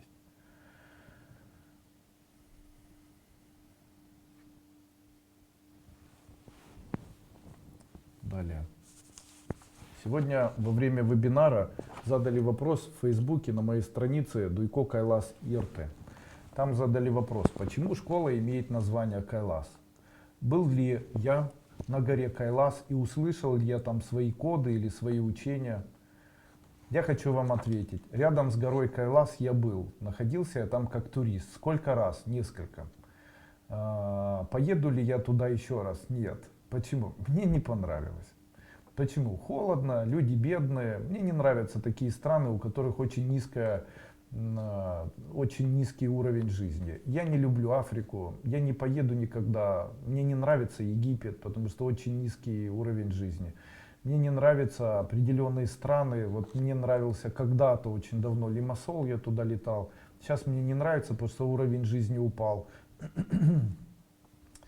И, конечно же, совсем отсталые страны, даже в случае, если там тепло, посещать их неинтересно и мне не нравится. Я считаю, что Тибетский автономный округ — это страна в составе Китая, при этом сам Китай живет, в общем-то, неплохо, а вот Тибетский автономный округ, в общем-то, и не сильно хорошо. И холодина, эти камни, там особого почувствовать ничего невозможно. Почему же я назвал школу Кайлас школой Кайлас? Дело в том, что сама гора Кайлас, она не называется Кайласом, она называется Кайлашей или Кайлашем. Даже в русской транскрипции используется слово меру или слово Кайлаш, если быть правильным. Впервые Кайлас было сказано о некой стране. Это было сказано в Шиве Пуране, по-моему, Шиве Пуране, в рассказе, где Шива говорит своей жене Парвати следующие слова: в мире богов, на самой вершине прекрасной страны богов Кайлас, появится обитель абсолютно чистых, абсолютно добрых и абсолютно счастливых людей, задачей которых будет наслаждение жизнью, наслаждение друг другом и наслаждение цветами мира, который под их ногами будет располагаться. Когда-то, когда я это читал, я был еще очень маленький, я не знаю там, где я это вычитал, но на меня настолько это повоздействовало. Когда я открывал школу Кайлас, то одной из моих задач, которые я ставлю для себя как ключевую задачу, это создание некого морального, может быть, виртуального, а в дальнейшем, возможно, даже и физического образа страны. Образа страны, где, по моему мнению, могут люди жить совершенно по-другому. То есть, где будет контролироваться, где люди не захотят врать, где люди будут заниматься эзотерикой профессионально. Я эту страну, возможно, и не построю и не создам. Но зато я буду тем человеком, кто когда-нибудь об этом начнет говорить. Мне очень симпатичен Жак Фрески. Но при этом он часто говорил такие слова о том, что он не верит в эзотерику, при этом не объясняя, почему именно ему дали возможность или выделили большое количество денег на создание сферы. И там много таких вопросов, то есть он так и не объяснил, почему именно с ним это произошло. То есть он говорит, это я сам сделал и так далее, но не договаривает он на самом деле. Почему или какое самое основное доказательство эзотерики? Эзотерика — это наука о везении. Получается, в мире, в котором находится там 2 миллиарда человек, я, если честно, не знаю, сколько людей, вы извините, я не готов к этой информации, но много, наверное. Наверное, очень много. Итак, в стране, в которой живет огромное количество людей, в странах или в мире, где живет огромное количество людей, в процессе конкуренции у человека не может быть шанса. Какого? Никакого. То есть он не может добиться богатства. Обычно это так и происходит. Посмотрите на своих соседей. Обычно люди не могут стать более богатыми, а люди не могут стать более вот смотрите, у одних есть магазин, он хорошо торгует, в центре находится. Почему? Им повезло. Вот я когда у них спрашиваю, почему, что с вами? Да нам повезло, получили этот магазин. А почему им повезло? Дело в том, что понимание, почему везет, это дает эзотерика. Если человек будет конкурировать просто в мире материальном, то он не сможет конкурировать, так как ему нужно быть более молодым, более сильным, более богатым, более, я не знаю, каким там, как это на русский перевести слово хуцпа, наглым и так далее. То есть вот это все он должен уже иметь. И он должен иметь это, максимально проявляя в окружающем мире, то есть силу, дерзость и так далее. И при этом еще и бесстрашие, там, без сомнения совершать какие-то шаги и так далее. Но и при этом ему придется конкурировать с законом и так далее. Но есть другой вид конкуренции, он называется эзотерический.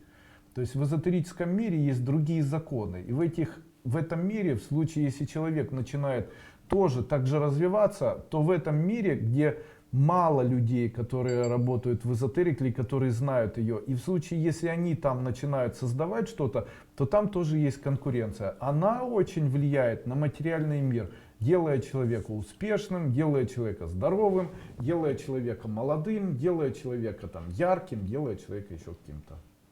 Именно поэтому я обычно и говорю, необходимо заниматься эзотерикой. Ну и еще раз хочу вам сказать, что эзотерикой я бы хотел, чтобы занимались конкретно моим направлением, моей эзотерической школы. Как необходимо это изучать? Проходите ступени школы.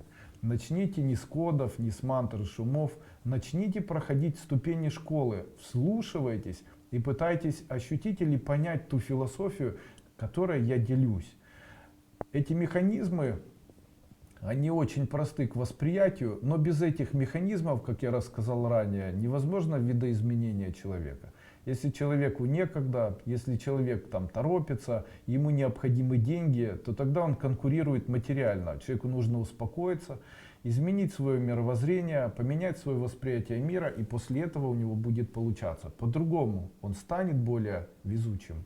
А эзотерика, моя эзотерика, которую я сейчас называю магией, она связана с элементами обретения тайного знания, которое расширяет возможности человеку быть просто везучим человеком. Вот и все.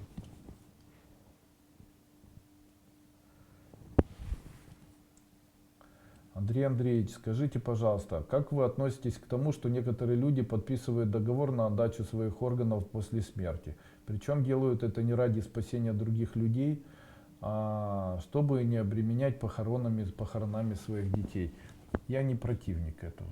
Я не противник, человеку после его смерти тело не нужно. Я противник вот этого материнства, когда другая женщина для кого-то вынашивает ребенка. Я противник, мне это как человеку просто неприятно.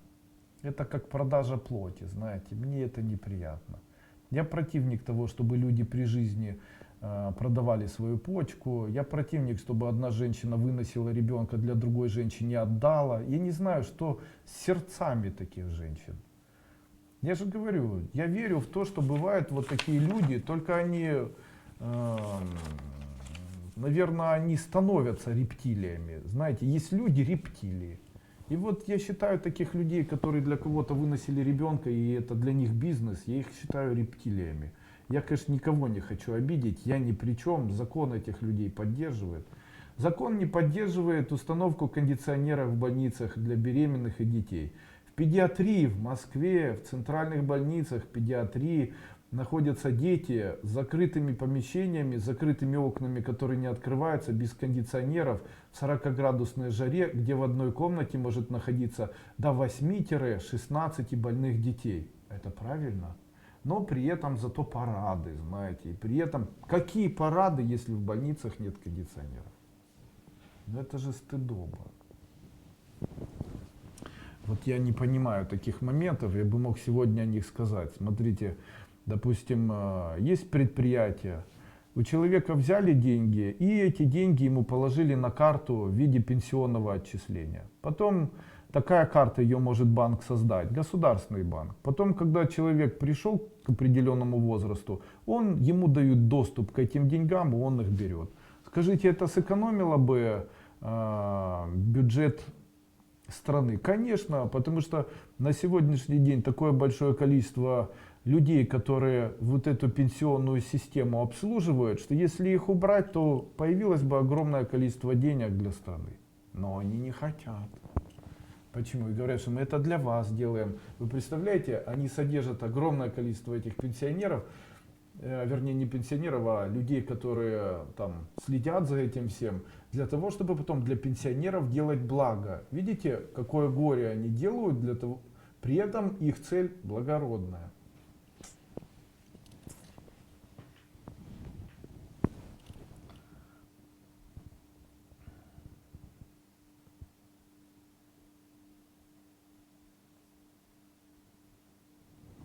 какое должно быть внутреннее состояние женщины для того, чтобы у нее появилась семья. Я в самом начале об этом говорил. Оно должно быть у нее... Я же в начале об этом сказал все. Вам необходимо, вы, наверное, вошли уже в самом конце, прямо в самом начале данного вебинара, который, по-моему, у нас славным получился вебинар. В самом начале вебинара я сказал о душевном состоянии женщины, о том, что я рекомендую предпринять для того, чтобы женщина вышла замуж. И для того, чтобы у женщины появилась семья. Я об этом все сказал. Я тоже всех искренне поздравляю с праздником наступающим. Мне очень приятно. Я считаю, что мир создал женщину для того, чтобы мужчины ею любовались. Поэтому спасибо вам, женщины, за то, что вы есть. Обязательно обращайте внимание на то, что мужчины вами любуются. Какая бы женщина ни была, независимо от возраста, она всегда должна знать, что она создана для того, чтобы мужчины, находящиеся рядом, ею восхищались. Я знаю, какие слова последние сказала Жанна д'Арк, хотя то, что я скажу, не подтверждено и, скорее всего, не было этим. Или этого не было. Это мне бы так хотелось. Если Жанна д'Арк была настоящей женщиной, то перед тем, когда ей сказали «ваше последнее желание», она должна была попросить губную помаду и накрасить себе губы, потому что нужно гореть, но гореть так, чтобы все восхищались и говорили, какая же она красивая, особенно у нее красивые были алая губная помада. Так и женщина, она всегда должна быть женщиной, она должна быть накрашенной, у нее должна быть помада, у нее должны быть, как в анекдоте есть таком, там два внука подбегают к бабушке, перед этим говорит, нет, неправда, правда. После этого к бабушке подбегают и говорят, бабушка, у тебя могут быть дети? И она говорит, нет, у меня уже не может быть детей. И там один мальчик к другому поворачивается и говорит, вот видишь, Коля, я же говорил, она самец. Почему? Потому что нету никаких визуальных признаков того, что она женщина. Не нужно в себе убирать вот эту женственность, она очень важна. Женщина должна выглядеть как женщина, она должна иметь формы, ладно, там, она должна иметь волосы, обязательно брошь какая-нибудь, обязательно какие-то бусы, там, может быть украшения. Это достояние женщины. Женщина это мудрость. Чем взрослее становится женщина, тем мудрее становится женщина. Молодые женщины, они не могут быть в силу определенных эволюционных особенностей мудрыми. Им нужно рожать детей. А это подразумевает возможность обманывать таких женщин. Потому что если бы женщины были мудрые и молодые, то тогда бы не было детей. Почему? Потому что нет же много успешных мужчин. И мужчины начинают обманывать женщину, начинают ей лапшу на уши вешать, она в это все верит. Главное затянуть ее в постель. Ну а большинство женщин, они как декабристки. Если уже первое половое отношение произошло, они считают, что все, это уже навсегда, он меня обожает, и после этого там, за ним пойду сквозь огонь и воду. Почему? Держится после этого за морковку, знаете. Вместо того, а мудрая женщина не за морковку бы держалась, а смотрела бы в душу, смотрела бы в кошелек, там, в сознание человека. Ну, не знаю, как-то так было бы.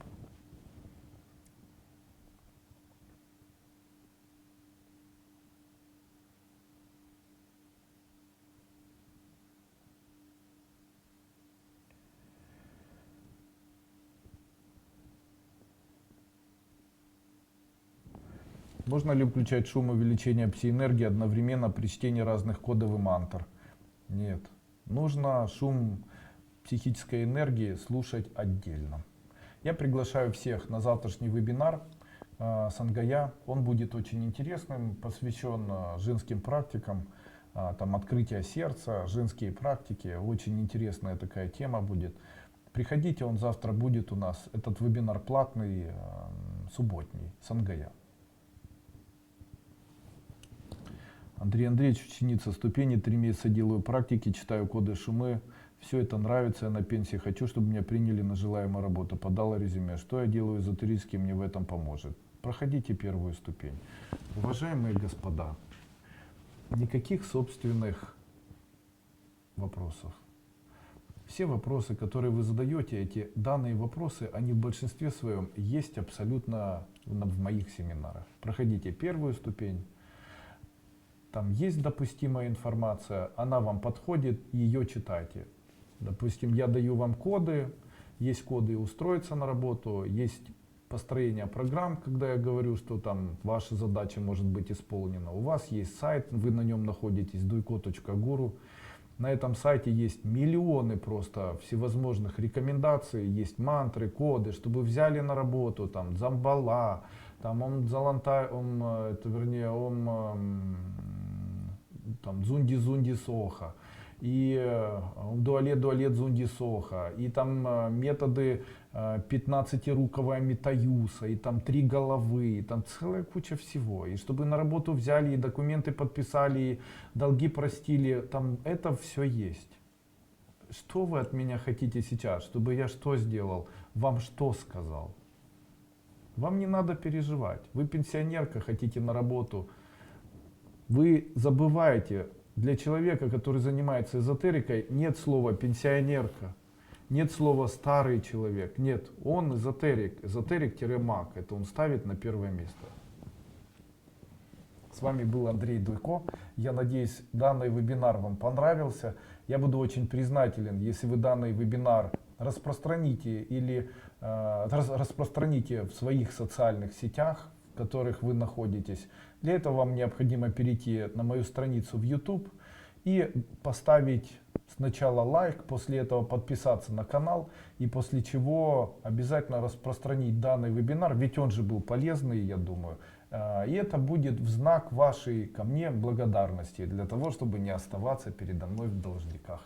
Именно поэтому распространите данное видео, это будет полезно вам, а также тем людям, которые в дальнейшем это видео увидят. Какие вопросы в этом видео я раскрыл? Итак, это вопросы семейных отношений. Какие основные ошибки делает женщина в тот момент, когда не может выйти замуж? Как можно переориентировать себя для того, чтобы выйти замуж? Какие бывают слова-вирусы? Я объяснил, что нельзя говорить слово «почему», «чем менять». Слова, которые могут блокировать, называются «я никому не нужна».